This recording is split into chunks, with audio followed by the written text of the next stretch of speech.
Matthew Nyes and the entire D-Corps weren't scoring? Yeah, vaguely. And now they're scoring and they're undefeated. Tell the truth. They should have been doing this the whole time. Dude, it's so simple, I know. Let's go! Do you have a humiliation kit? This is all I ask you to do. I'm having a great Finger flick. You're allowed to show up. This team is ruining my life. I'm taking crazy pills. With you, wherever you are, welcome to LFR. Victory, puppies, Iggy. Now the defensemen can't stop scoring. They scored how many goals in this game? 1, 2. Oh, come on. I thought we were going to go 3 for 3. We got to win the series. You got to sit, or else this is cheating. Eyes closed. Oh! 4 straight, buddy! Leafs win! 3-2 in overtime over the Philadelphia Flyers. Second half of a back-to-back. Yo, listen. Some of you are pretty new here, or like you picked up these videos last year, maybe even the year before that. How many of you have been watching LFR videos since it was literally impossible for the Leafs to win the second half of a back-to-back? Do you remember that? Michael Hutchinson just getting fed to the Wolves over a dozen times a season with like a quarter of a goal per game in support? Now the Leafs are on their 3rd or 4th goalie, depends on who you ask, and they're picking up wins on their 5th straight weekend with a back-to-back, by the way. This one didn't have travel because the NHL decided to throw them a bone. Oh, this is going to be a particularly great video for me. I'm just, you ever just get so excited because you get to talk about the niche thing that you're excited about? Is it about the Leafs winning a game? Yes, but that's not it. Is it about the Leafs winning a game in overtime? Yeah, but that's not it. To the Garnet Hathaway Haters Club, we usually meet in private on Thursdays, but today the hearing will be made public. First, let's talk about the beginning of the game. Remember when Dennis Hildeby was in net for the Leafs and the Leafs were at home and they were hosting the Sabres and the Sabres scored immediately twice and neither goal was good? Yeah, that's kind of how this game started a little bit. Ty Forster, who's a good player for the Flyers, one of the more underrated guys they have, just takes a shot. It's a shot and it's a good shot. It's an NHL shot, but here's the thing. During NHL games, usually situated in between the pipes, is an NHL goalie. And when I see Ty Forster take this shot and it goes in, I say, oh, woof, Dennis. Yeah, it's a good shot. It's the NHL. They're all good shots. It probably shouldn't go in. That has to be stopped. He knows it. He said it after the game, but wow, was that a bad way to start 1-0 Flyers. It also comes just seconds after Max Pacioretty gets blown up in the offensive zone despite not having the puck. Nothing to see here. Now, if you watched yesterday's video, and if you haven't, I highly encourage you to, I talked about the game notes and how the Boston Bruins clearly didn't read the game notes for the game that they are in, because Matthew Nyes sitting with 2 goals was left wide open for goal 3. Maybe you throw him a bone, maybe the Bruins didn't have the game notes available on the bench. To the Philadelphia Flyers, though, the guy wide open in this photo had a hat trick and 2 assists last night. Granted, I know the other 2 guys on his line are Austin Matthews and Mitch Marner, but maybe take a gander over at 23 and give him some respect. That must have felt so nice for Matthew Nyes, not to score in back-to-back games, but to not have to like snipe it bar down and have to do a bunch of flippy stuff. Look at him! It did it again! Worked again! Like all 3 of his goals against the Bruins last night were maximum difficulty, and then he gets this. And with Dennis Hildeby and Ivan Fedotov in net for the Toronto Maple Leafs and the Philadelphia Flyers, and the game tied 1-1, I thought one thing, I am hammering the over. Very ironically, I would have ended up losing. Case in point of the bad goaltending thing, the second Leafs goal is sneaky bad. Everyone's focusing on Oliver Ekman-Larsson pool cueing the puck in, the Leafs' second straight game with a pool cue goal, but it's not like it sneaks under Fedotov's blocker and you go, no, that shot should have never existed. Because here's how it starts. The 4th line, which I think I really love, of David Kampf, Steven Lorentz, and Connor Dewar, is on the ice. Kampf has the puck. David Kampf, who has 2 goals this year. 2. Look where he's shooting this shot from. Just look at it. It's a wrister. I think probably intended to be in Fedotov's chest for a face-off. And this isn't absorbed, this isn't gobbled up, this isn't covered for a whistle, this isn't even directed into the corner. This is a rebound right out into the slot. Can't even kind of happen. And that 4th line converges on the puck like a pack of rabid hyenas. Connor Dewar, Steven Lorentz, and David Kampf call it 5-checking. And the end result is Oliver Ekman-Larsson going, don't mind if I do, and he pole cues it in. Producer Drew, can we do a side-by-side of Ivan Fedotov when both goals are going in? Just stretch stretch it out and hope for the best. No, I don't know if it's going to work. My cap hits over $3 million. Listen, I'm cheering for Ivan Fedotov to do well. He ain't doing well right now. And the Flyers are looking for anyone to do well right now. So that's the end of the first period. That's all the scoring for the first period, but that's not everything that happened in the first period. Garnet Hathaway is like, I need to be relevant. So he crashes right into Dennis Hildeby, right into him. And a penalty is called. Now, what I read from Flyers fans, and Flyers fans, I'm not going at all of you, I'm just going by what I read. Some of the Flyers fans I read tell it like Garnet Hathaway, Muhammad Ali, like what an unbelievable just comeback butt whooping he put on Jake McCabe. We don't need virtual reality or augmented reality. You can get different realities from the same clip. McCabe approaches Garnet Hathaway, who tried to hurt his goaltender, and he didn't like it. And Hathaway just lies there. McCabe then gives him a shot, and Hathaway just sort of like slowly starts to get up. And I saw some people go, oh, that was a cheap shot. He ran into his goalie. You know what? No, I shouldn't judge. We all have to watch our first hockey game at some point. I want more people to come in and enjoy the sport. And McCabe is standing there like, do you want to go? And Hathaway goes, blah, confetti gloves, and he gets the jump on him. A few punches are exchanged, and Jake McCabe is slammed headfirst into the ice, and he takes a kick to boot. He takes a boot to kick. Now the kick from Hathaway at the end, that's probably not on purpose, but he was kicked. Watch the footage. Again, I don't think it was on purpose. Don't try to quote me like I was saying it was on purpose. It's just Garnet Hathaway and I don't like him. McCabe's head is slammed into the ice, and that's an accident, right? It's an accident, and it happens, and it's bad, and it's happened before, right? It'll probably happen again. Here's the thing. Garnet Hathaway gets no benefit of the doubt from me. None. From a weirdly underrated incident, greaseball, unbelievably dirty, disgusting incident from a few years ago that doesn't get talked about nearly enough. There's a video on the Sportsnet YouTube channel from November 18th, 2019. It's 2 minutes, 51 seconds, and I encourage you to watch the whole thing because it's Garnet Hathaway in a nutshell. The video is called Gotta See It, Garnet Hathaway Spits on Eric Goodbranson during huge brawl in Washington. Now, it begins with Hathaway engaged in a fight with a player named Derek Grant, and Grant is slammed to the ice, and Hathaway's forearm and elbow, like, kind of weirdly smush Grant's head into the ice, like, a couple times. It's weird. Does this follow him around? Is this a thing he does? Of course it is. Chaos continues, and somehow, after the original fight, like, things continue. This is a game between the Capitals and the Ducks, by the way. Eric Goodbranson comes over and then grabs Hathaway. The refs are trying to break him up. Goodbranson's not even really looking at him. And then Goodbranson gives him a rabbit punch. Like a pretty good one. I mean, it's Eric Goodbranson. Garnet Hathaway then spits on him. We're talking Hawk Tua before it was a pyramid scheme. Just a loogie right in the face of Eric Goodbranson. I know it was 2019. I do. I know.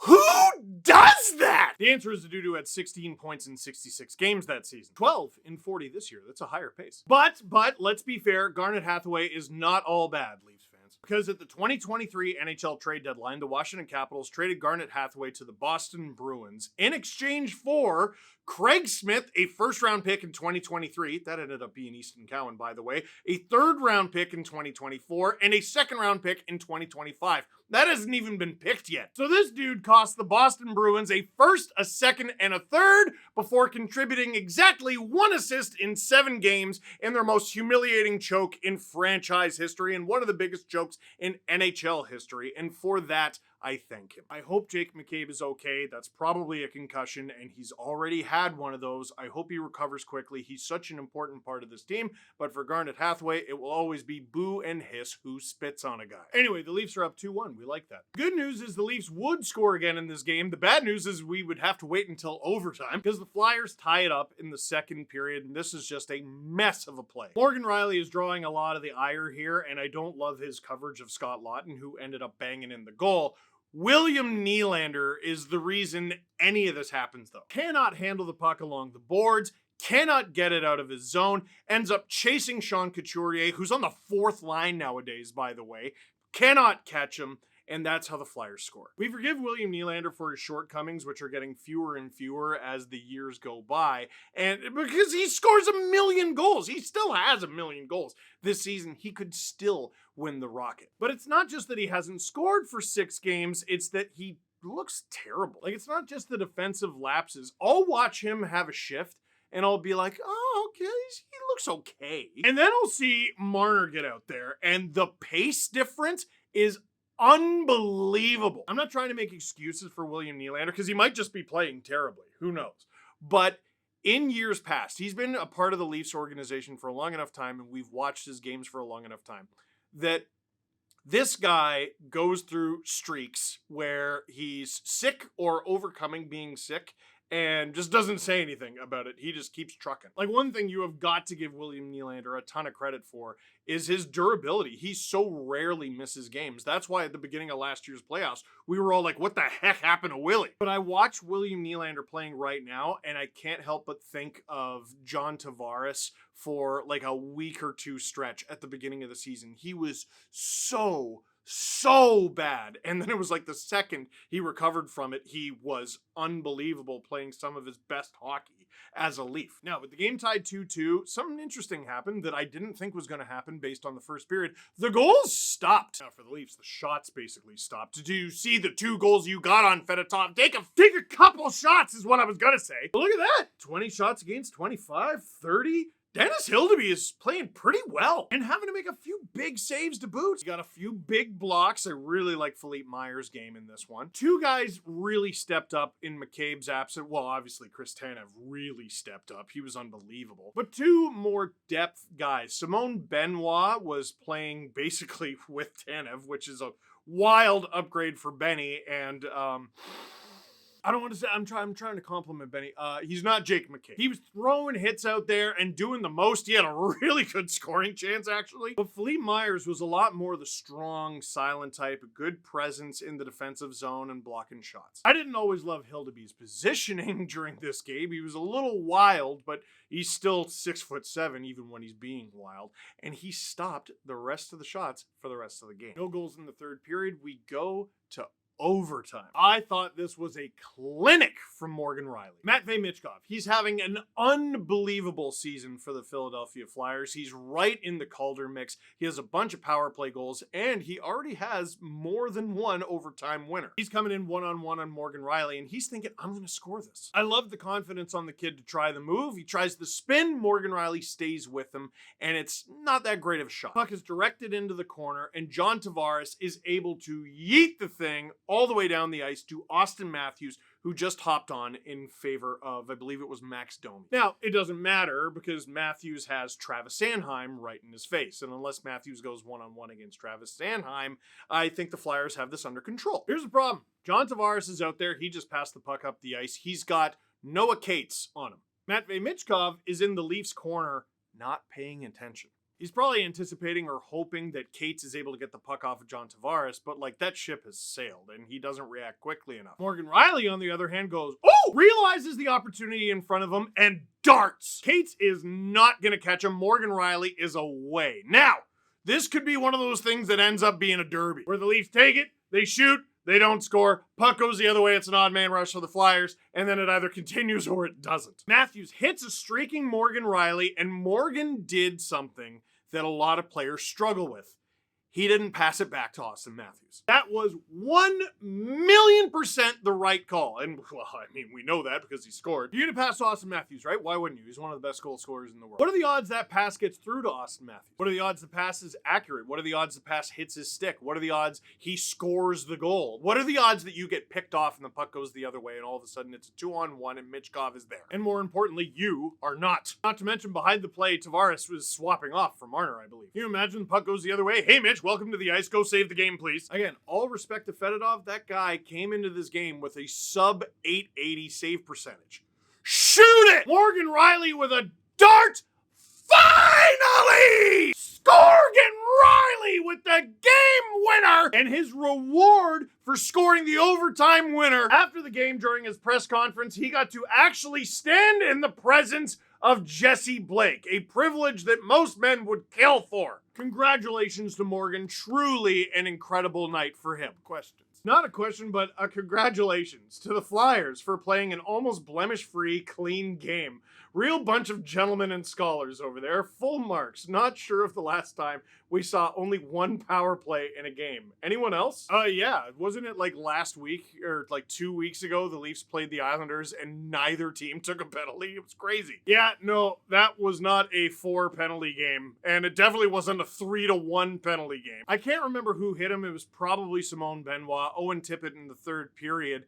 And while Tippett is down on the ground, mad that he got hit with a legal NHL check, just 2 hand slashes him. It's fine. And the sheer amount of stuff after the whistles, Max Pacioretty lays a clean legal hit, and his helmet's off. Well, how come his helmet's off? Listen, the Leafs deserve the ones they got. I don't understand that. And I'm wrong. I shouldn't say 3 penalties to 1. It was 3 power plays to 1 because McCabe got 1 and so did Hathaway, and those obviously wash each other out. You know, the argument used to be, well, the Leafs style of play doesn't welcome penalties. And then the Leafs started playing completely different, and they didn't get more calls. Meh, who cares? 1-4 straight.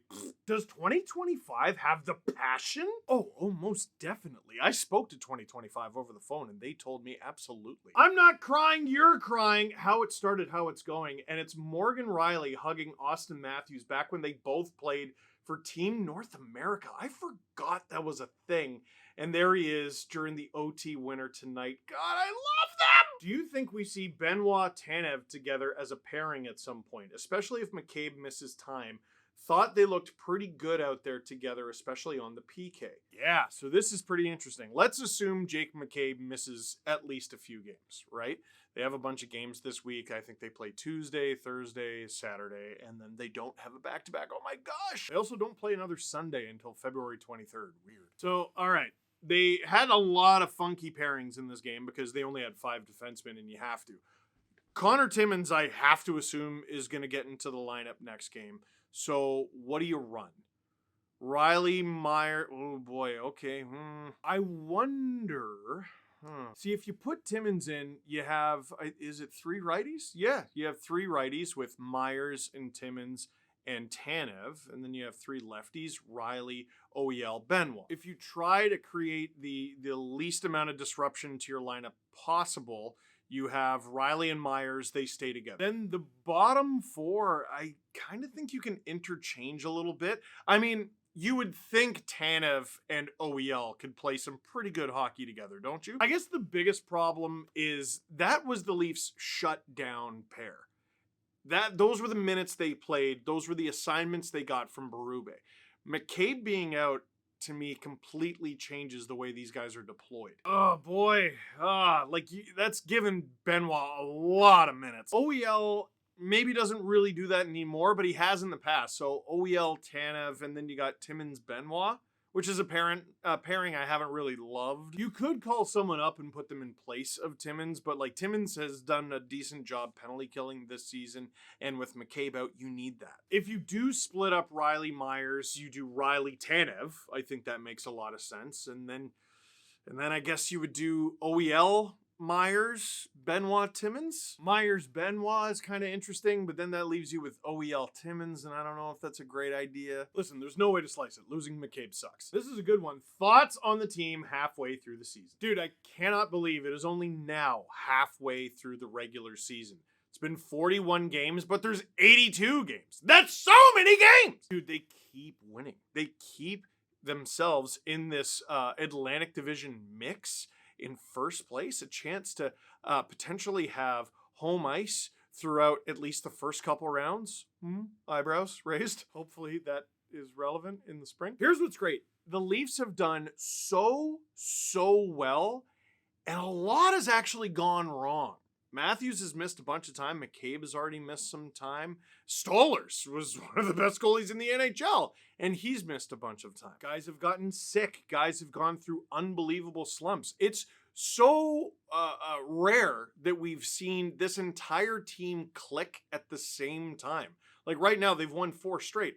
Nylander looks terrible. Marner and Tavares have been pretty consistent throughout. Marner did so much legwork with Matthews out of the lineup. Matthews being added back into the lineup just adds a whole level of it takes a whole level of difficulty off the game for Matthew Nyes. Like, now he's the other guy. Like, now he's just some guy on that line, and he's better than some guy, but he gets left wide open because the other two guys are killers. The decor is a good decor. Joseph Woll has also missed time. He's performed well. They've had to rely on Matt Murray. They've had to rely on Dennis Hildeby, and they've gotten wins out of both of them. Yeah, they play a different, more honest style of hockey, a tougher, chippier style of hockey. They're better on defense. They've gotten a bunch of saves. Berube hockey, Berube. But to me, what's impressed me so much about this team is it's not like things have gone awesome for them. And they've still found ways to win the vast majority of their games and stay at the top of not just the division, not just the conference, but the league. They're currently, at the time I'm shooting this video, I think 4th in the NHL. That's wild. What do you think of the Toronto Maple Leafs at the halfway mark? Leave a comment in the comment box down below. But for now, that is it for this one. Thank you very much for watching. Click like if you like this video. Click subscribe if you really liked it. Tell your friends. Tomorrow, we record a brand new Steve Dangle podcast. I can't wait.